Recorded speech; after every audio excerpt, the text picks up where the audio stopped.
Spider-Man New Day trailer lake la kwanza limetoka.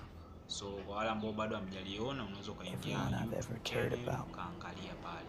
Lakini kama unakumbuka Spider-Man ile iliyopita alikuwa na fight kupoteza kumbukumbu za dunia nzima waweze kumsahau Spider-Man kwa matukio aliyokuwa anayafanya. Sasa kuna mistake baadhi alizifanya kama umeona, mpaka wakatokea wale ma Spider watatu, majambazi kutoka dunia mbalimbali, karne mbalimbali wakatokea pale, vita mla.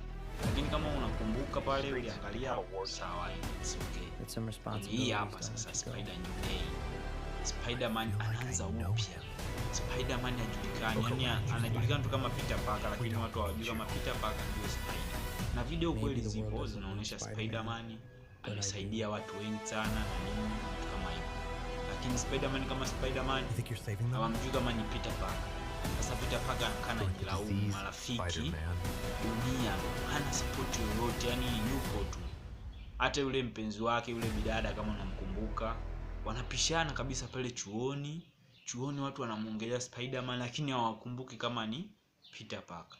Sasa hii Spider-Man imekuja kivingine tofauti. Sasa ngoja nikutajie mambo ambayo yamejificha ndani ya hili trailer. Trailer limeweza kutuelezea mambo mengi. Cha kwanza, Spider-Man inamilikiwa na Sony. Yani iko hivi, nikuwekea tukio rahisi. Sony kama Sony ndio waliotengeneza hiyo character ya Spider-Man. Sasa kwa kipindi hicho kidogo alishindwaga organize na nini kutokana na masuala ya kifedha, wakaamua mpasie Marvel. Marvel ameishi nao, sijui walifanya nini, wanajua wao. Lakini kwa sasa hivi Spider-Man amerudi kwa Sony. Marvel imehusika kwenye kutunga story. Kwa movie nzima imetungwa na Marvel ili story endane na ile Spider-Man iliyopita mwanzo. Maana mwanzo pale tuliona alikuwa yuko na Stranger. Mwanzo mwisho wakarudisha dunia nyuma, ilitokea effect nyingi sana na hivyo. Sasa hivi Marvel tena ametoa story kuendeleza pale pale walipoishia, kwamba baada sasa ya kurudisha dunia kipi kinaendelea. Spider-Man pale anakuwa hajulikani wala nini. Na ule ufunguo aliokuwa nao aliorudisha dunia nyuma anaendelea kuwa nao. Sasa Spider-Man bana amekaa, nguo anazo, afanye nini na vitu kama hivyo, anakaa anafikiria. Yeye kama yeye anatamani dunia imjue tena kwamba Peter Parker ni nani. Kwamba Peter Parker ni Spider-Man. Okay. Sasa story imeandikwa na Marvel, lakini Sony ndio amehusika kwenye masuala ya kifedha. Kwa hata faida itakayopatikana kwa Sony, yeye ndio atakayehusika kumgawia Marvel.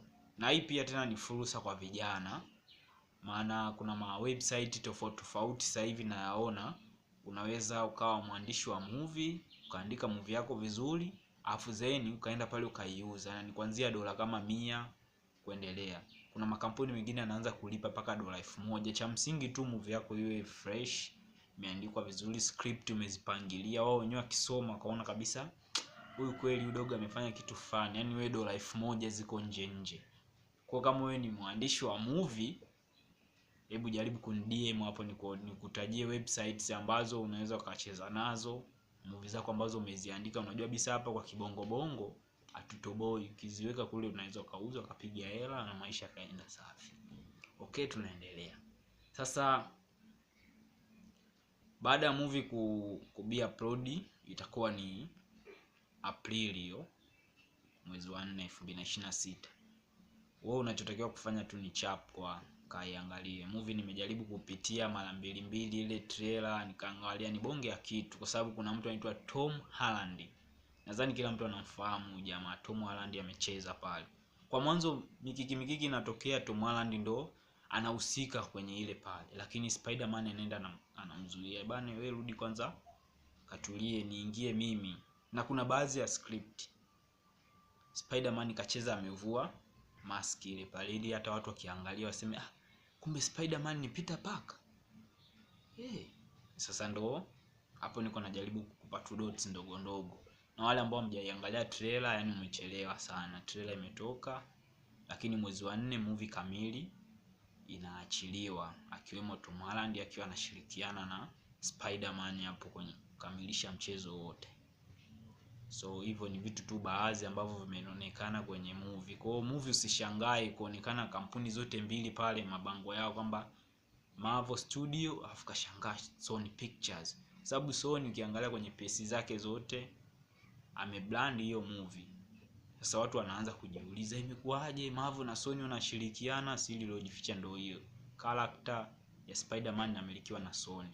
Kwa Marvel aliandika tu story, Sony ana organize, anatoa pesa, movie inachezwa, faida itakayopatikana yote ni ya Sony, afu Sony sasa ndo ataangalia ampe asilimia ngapi mwandishi wa ile pale.